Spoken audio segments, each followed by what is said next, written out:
মিয়াসকলৰ কি আছে? মিয়াসকলে বাংলাদেশৰ পৰা খেদা খাই আহিছে।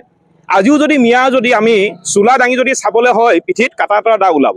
আৰু তাহাঁতি আকৌ আমাৰ অসমত আহি ইয়াত মিয়ালেণ্ড দাবী কৰিছে আৰু তেওঁলোকে আন্দোলন কৰিম বুলি কৈছে। এতিয়া মিয়াই অসমত আন্দোলন কৰিব নালাগে, তেওঁলোকে প্ৰয়োজনত যদি মংগল গ্ৰহতো গৈ আন্দোলন কৰে তেতিয়াও কিন্তু আমি জীয়াই থকালৈকে মিয়াক আমি মিয়ালেণ্ড ল'বলৈ নিদিওঁ, আমাৰ স্পষ্ট কথা। দ্বিতীয় কথাটো হৈছে আমাৰ অসমৰ আমি জাতীয় জনগোষ্ঠীয় দল সংগঠনসমূহে এটা কথা আমি বাৰে বাৰে কৈ আহিছোঁ যে অসমত বাংলাদেশী আগ্ৰাসন হৈছে। আৰু সেই কথাটো যোৱাকালি মিয়াৰ নিজৰ মুখতে এই কথাটো স্পষ্ট হৈ পৰিলে। তেওঁলোকে কৈছে যে 1,40,00,000 তেওঁলোকৰ মিয়া মানুহ আছে। তাৰমানে অসমত আজিৰ তাৰিখত 1,40,00,000 অবৈধ সন্দেহযুক্ত বাংলাদেশী আছে, সেই কথাটো স্পষ্ট হৈ পৰিল।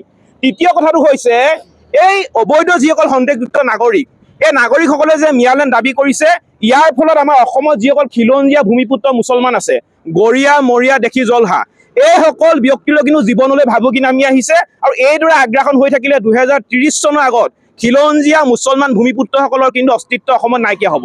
আৰু চতুৰ্থতে হৈছে এই সময়ছোৱা হৈছে আমি বাংলাদেশীৰ আগ্ৰাসন ৰোধ কৰা সময়, নহ'লে কিন্তু জাতিটো ধ্বংস অনিবাৰ্য। আৰু এতিয়া বাংলাদেশীৰ লগত প্ৰেম নহয়, এতিয়া বাংলাদেশীক পিটন দি জাতি বচোৱা সময়। আৰু সেইবাবে অসমৰ প্ৰতিজন খিলঞ্জীয়া ভূমিপুত্ৰলৈ আমি এটা আহ্বান জনাইছোঁ যে আমি ইজনে সিজনৰ হাতত ধৰি সন্দেহযুক্ত নাগৰিক খেদাৰ যিখন আমি অভিযান আৰম্ভ কৰিবলৈ গৈছোঁ, অভিযানখনে সকলো ওলাই আহক। আৰু শনিবাৰ পৰা আমি শিৱসাগৰৰ লগতে সমগ্ৰ উজনি অসমত আমি বাংলাদেশী খেদা আমি অভিযান আৰম্ভ কৰিম।